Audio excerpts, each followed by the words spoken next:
Hello there everyone, and welcome back to my channel. I hope you're all doing really well. Today I'm going to be filming a very different video to normal, and this is going to be just a one-off piece of content because there's not much more for me to say on it than what I am going to say in this video. But as you can tell from the title, I'm going to be talking to you today about my experience virtually walking from Land's End to John O'Groats. If you're new around here, you won't have any idea what I'm on about, but I feel like this is an experience that I had that I brushed over and didn't really film a video at the end of it to sort of explain what my experience was like. And so I thought I would sit down now because it's never too late and just discuss that with you. So I will go into depth a little bit more about that in a minute, but before we begin, can I please remind you all to make sure that you're subscribed down below if you haven't already. And other than that, let's get started. So just to give you a little bit of a backstory in case you've got no idea what I'm going on about. At the end of 2020, I decided to embark on a virtual walking challenge, walking the distance from Land's End, which is the very bottom of the UK, to John O'Groats, which is the very top.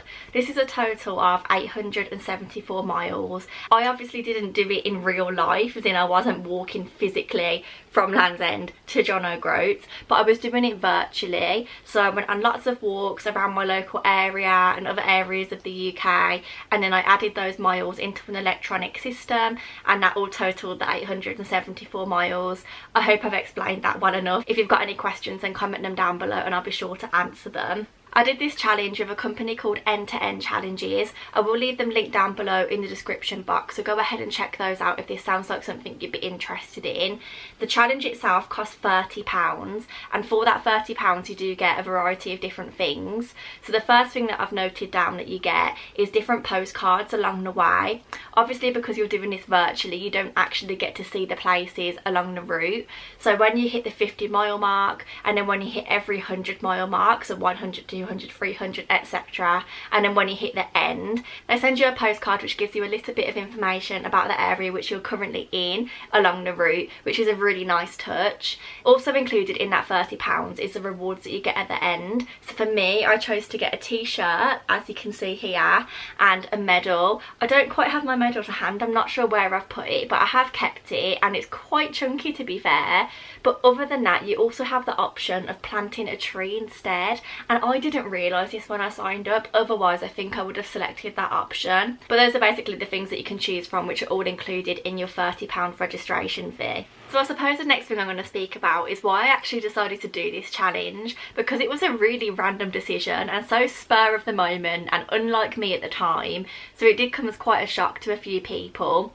But basically when I signed up, it was Christmas of 2020, we were in some sort of lockdown, I can't remember the exact specifics, but we were in lockdown over Christmas, and it kind of made me realise that throughout that whole year, mainly due to COVID, I had become so inactive and I didn't feel very good about that, I'm not gonna lie. So one of the reasons for me doing the challenge was actually to get me out the house. I decided that I was gonna make it a new year, new me sort of thing. So I signed up to the challenge in order to do it on the 1st of January, and you get a year to do it. I'm not sure if I've already mentioned that. So I had from the 1st of January 2021 until the 31st of December 2021 to walk all 874 miles. Another main reason behind me doing the challenge was because at that time I'd just come to the end of my first semester at university for my master's degree, and if you remember the uni vlogs and you were around at that point, you'll know that it was a rocky ride. I really wasn't having a good time at uni in that first semester. My mental health had took a massive decline, way bigger than I actually realised at the time, and so I thought that if I was able to get out of the house and walk and had something to focus on other than uni, because we could do walking, it was the one thing we could do during lockdown, I just felt like that would be something really beneficial to me. We all know the benefits of exercise, I don't need to sit here and tell you them, and I thought that if I signed up to this challenge I could be more active and improve my overall general health, but it could also improve my mental health and give me something to focus on other than uni, because I really felt like I was trapped in that uni bubble and it wasn't doing me any good whatsoever. So those are the main two reasons why I did the challenge. But also once I signed up, a few of my other family members signed up, and so we decided to kind of do it together even though we were separately, so we all sort of encouraged each other and spurred each other on. We also decided to try and raise some money for charity. The charity that we decided to raise money for was the Cystic Fibrosis Trust. The reason behind this is because my cousins, who one of them also took part in the challenge, actually has CF, and so it's really close to home for our family, and we thought that we'd like to raise money for that charity. So now you know my reasons why I did the challenge. I'm actually going to do a quick run through of what my experience was like. At the start I did try to document it a lot on my Instagram. I made a highlight reel and I fully intended to document from the start to the finish. However, this was often something that I neglected, and I think by about March or April this was completely forgotten about. So I'm going to do a quick breakdown month by month. I've made some notes on my phone so that I don't miss anything out. So starting off with January, it might surprise you to hear that I actually think that this was the easiest month for me in regards to the challenge. Because it was such a new thing, I felt so eager to get out that I didn't even need to find the motivation to go on a walk because I already had it. As I already mentioned though, I was quite unfit during 2020, so I did have to start off small, and I eventually built myself up and I was going on 5-kilometre walks minimum every single day. I was also able to hit the 100-mile mark in January, which was amazing because I was so far ahead of myself and I wanted to do that in case of emergencies, which you will hear about in a minute. It actually came in very handy. So if you are going to look at doing this challenge, I do recommend you try and get ahead at the start when you've got the motivation to do so, because you can always fall back on those extra miles that you've got logged. To give you an example of the emergencies that I experienced, when February hit, Charlie actually caught COVID for the first time. It's the first time that it hit our household, and at that time it was when we both had to isolate legally. So that meant that for 2 weeks I couldn't go on a walk. I did try and do a few laps around my garden, but we live in a new build house and our garden was so tiny it almost wasn't even worth it because it took me so long just to get a few kilometres in. After Charlie had COVID and she was sort of getting better, I then started to feel a little bit poorly. I didn't test positive at all, but I think just spending 2 weeks in the house all cooped up in the rainy, cold weather, it didn't really do me any good, and so I started to feel a little bit run down as well. I'm not going to lie to you all and say that I wasn't completely gutted because I was on such a roll with all of my walking, but I was so thankful that I had those extra miles in the bank because it meant that I wasn't falling too far behind. However, at the end of February, I was able to go back out. I almost felt like I had to start at the beginning again, so I started off with small walks and slowly built myself up. But I was able to complete my longest walk, which was 15 kilometres, and I felt so proud of that because it felt like massive progress for me, given the setbacks that I experienced in February at the start. So I was really, really proud of myself for that. And by the end of the month, I'd hit the 150-mile mark, which I was really quite happy with, to be honest. Then March came along and it felt very, very straightforward by this point. I was in a really good routine with my walking. I was going out most days and I was starting to enjoy the drier weather because we'd had some rough times during January and February with the snow, the rain, etc. It didn't stop me from going out, but I was certainly looking forward to things being a little bit drier and a little bit warmer. I am going to be a bit less precise with distances from now on because this is where I stopped posting on Instagram, so I don't have the exact numbers available to me, which is a little bit gutting, but I will give you a brief summary of each month and some highlights and some lowlights, so I hope that this can still be of use. So moving on to April, this was the month where the weather really started to get nice, which gave me an extra burst of motivation. I also started to explore new areas on my walks. Up until this point, I've been pretty much doing the same 5-kilometre walk round and around again and again, and I was getting quite bored of it. So I actually started walking along the Coventry Canal, and oh my goodness, it felt so good to explore a new area. And I know for a fact that without doing this challenge, I would never have walked along the canal because I'd have had no need to. So it felt really nice to be exploring somewhere new, knowing that I was only doing it as part of the challenge, but it felt really good. And I will be honest, I still walk along the Coventry Canal sometimes now and I really enjoyed myself. I've got lots of fond memories from walking along there, so it is good to switch up your walking routes if you are doing a challenge like this. Then May came along, and by this point a lot of the lockdown restrictions had lifted and life was starting to slowly go back to normal. And so around about mid-May, myself and Charlie were actually able to go to London on a staycation for 2 nights. It felt amazing to be back out there exploring again and kind of travelling again, even if it was just in our own country.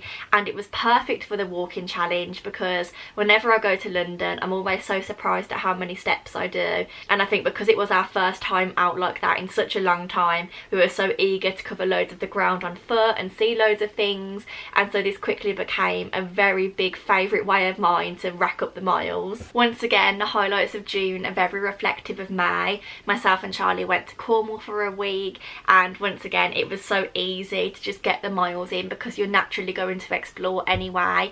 And so even though I was only keeping track of purposeful walks, I wasn't counting every step. When I went away on holidays, a lot of the time I did count every step, because you are just going to the beach and back and to the beach and back and then to food and back. And so it was only on holidays that I counted every step, just because I didn't really go on any purposeful walks, but at the same time I also did to get somewhere. But during my day-to-day life at home, for instance, if I was just walking with patients at work and I took patients shopping, for instance, I wouldn't include those in my daily miles. But I know some people that did, and it's each to their own. Everyone's challenge is individual to them, so you can do it however you choose to do it. July, on the other hand, is where things started to get a little bit more difficult. I was nearing the end of my master's degree. It felt like my life was completely consumed by my dissertation, and even though I started this challenge to give myself something other to focus on than uni work, at some points during your uni degree the only thing you can focus on is uni work. And at the time this was a massive cause of stress for me, because I felt like I was falling behind on my challenge. Well, that's because I was falling behind on my challenge mileage wise, and I felt like there was nothing I could do about it. But once I accepted the fact that after I'd finished uni I could try and catch up a little bit, then I felt a lot better, because realistically my uni degree was always going to come first, because that cost a lot more than £30 a year. And so it's just something that just happened. Life is life, it carries on, and it was nice to have this challenge alongside it, but I did feel quite bad at the start when I started to slip behind, I will admit. And so the start of August was very, very reflective of July, because August was a month in which I finished uni for good, and so my dissertation was my main priority, and any other assignments that I had to finish at that time, it was pretty much all I focused on for the first few weeks of August. However, on the 21st of August, I submitted all of my final pieces of work, and I started to prepare for my first solo trip to Edinburgh, which I was going on the 23rd of August. I was going to Edinburgh on my own for a week, and it was the first time that I'd been on my own for that length of time on holiday away from home. Whilst I was in Edinburgh, I actually climbed Arthur's Seat, and before this I'd never done any form of hiking, and it was a struggle for me, but I actually did it in a good amount of time in comparison to the average,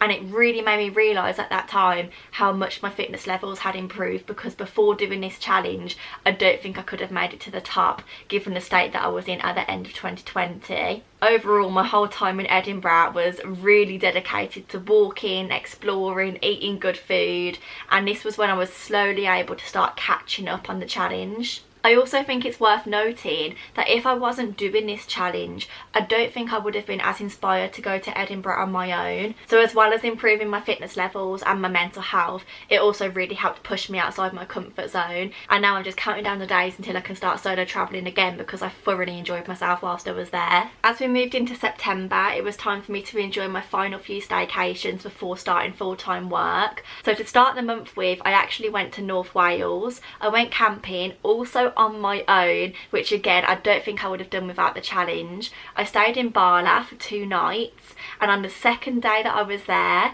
I went to the Snowdon area. I went to the top of Snowdon, however I did go just over halfway up by using the mountain railway, just because I was still aware of my limitations. I didn't think I could climb and unclimb, is that a word? Unclimb? Descent? I'm not sure what the word is, but you know what I mean. I didn't think I could get up and down Snowdon in one piece. Then when you get off the mountain railway, you have an hour left or so, roughly, depending on how fast you walk, until you reach the top of Snowdon, which I did, and I was so shocked at myself for. I just took lots of little breaks here and there, but I did make it, and then I was able to climb all the way down, and that took me about 3 hours, 3.5 hours from what I can remember.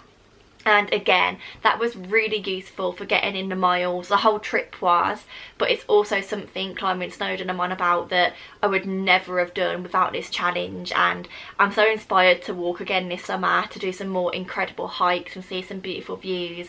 And I've told myself that one day I will return to Snowdon and I will climb up and down the whole thing, but no time soon. I also spent a bit of time in Bristol with my best friend Jess in September. Usually we met up in London, however now we were able to see each other again. We spent a few nights together, which was lovely.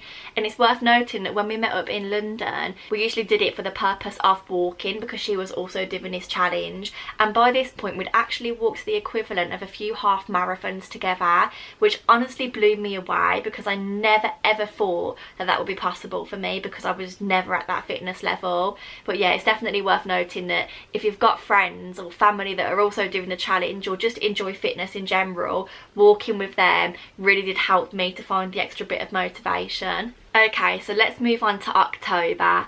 Oh my goodness, this was a huge transitional month for me, as it's when I first started working full time. If you didn't follow me around then I basically started working in a forensic inpatient hospital. A lot of the time I did 12.5-hour shifts, but sometimes did shorter ones. I could pick my own shifts, and so at the start I was able to keep up with my walking on a regular basis. However, after about 2 or 3 weeks, I'd say, of working full time, it really hit me and I was exhausted. So again, I started falling behind on the miles a little bit, which I was annoyed about, but I also tried to give myself a bit of reassurance, because I thought once I'd adapted to a work routine, I'd be able to catch up. And I did try to remind myself that this is completely new. So much had gone on for me at this point, and so just try and give yourself a bit more kindness, you know. There's not really much for me to say about November, because it was pretty much the same as October. However, the weather had started deteriorating, and the thought of going out for walks in the dark and the rain and the cold after having such a lovely summer really made my motivation levels drop. And then we finally reached December, and by this point I could see the end, but it felt so far away because I'd fallen really far behind on my mileage during October and November. I really didn't think it was going to be possible for me to complete the challenge, so I knew that if I wanted to do it, it was going to be a massive push. And I didn't want to do it because I didn't want to be the only one out of the group that didn't, and I also wanted to get my medal and my t-shirt as recognition, and I wouldn't have got that if I didn't finish all 874 miles. So when I decided that I really wanted to finish it, I booked one final trip to London with Jess for the purpose of walking. We didn't do as much that time because by that point she'd pretty much finished, but we still got in a good 15k, and that really helped me because, as I said, by this point the weather was horrible and I wasn't doing very many long walks.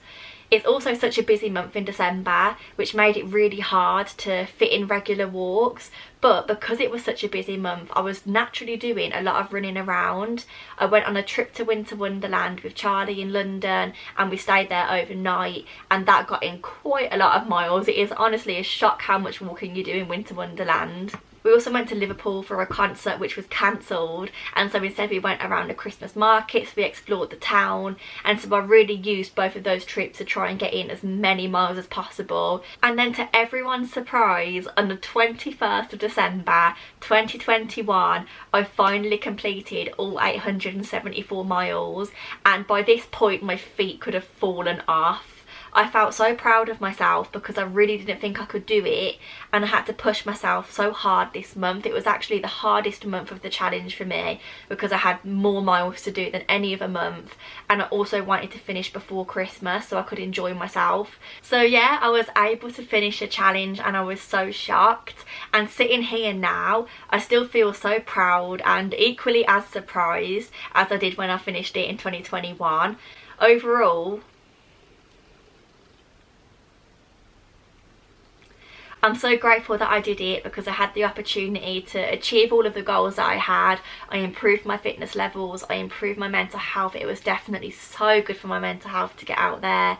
And I also pushed myself out of my comfort zone so many times and explored new areas which I wouldn't have done without the challenge. So I was really grateful for the opportunity. Overall, I would highly recommend this to anybody who is even interested in doing it a little bit but isn't 100% sure, just do it. Just book yourself onto it and do it, because I always said to myself that I never regretted a walk. It always made me feel better.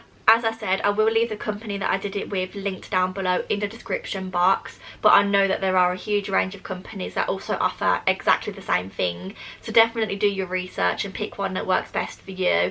I just picked this one because my family were doing it and they recommended it to me, and it was a really last minute decision, so I didn't really have time to shop around. One thing that I did want to mention to people is that I know that this isn't accessible to everyone just because of the fact that it does cost £30. So if you are someone that doesn't think they can afford it but still wants to do it, you can still do it. You can go out there, you can log your miles each day, and you can wait till you hit 874, and you don't need the postcards, and you don't need to pay for it, and you don't need the t-shirt or the medal at the end, because in all honesty, this is the first time I've ever worn a t-shirt, and it's now middle of May 2022.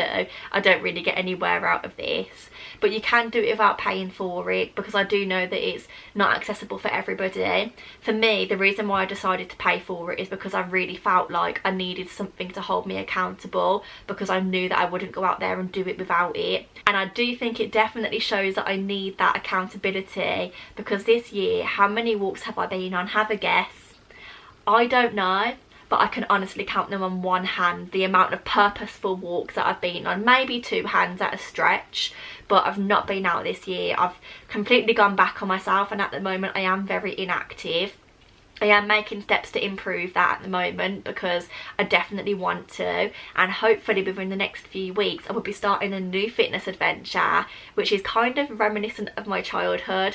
So if you are interested, then please don't forget to subscribe down below so you can stick around for that, because I'm very excited for what's to come. Also, if you enjoyed this video, then please don't forget to give it a like down below, and also leave a comment on what you've taken from it. I really hope that this can provide a bit of inspiration to some people, or motivation to achieve your goals or set new ones, and just sort of let you know that anything is possible, because I really didn't think I could do a challenge like this, but here I am sitting in my t-shirt. I did it, and if I can do it, then you can do it too. Not necessarily just this, but any goals that you've got, just get out there and achieve them. I hope this has given you the motivation to try and do so.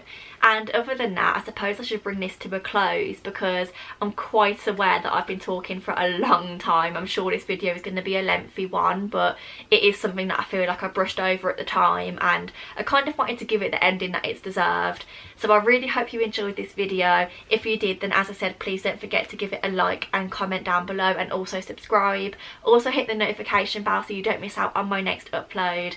And other than that, I look forward to seeing you all very soon in my next video. Goodbye.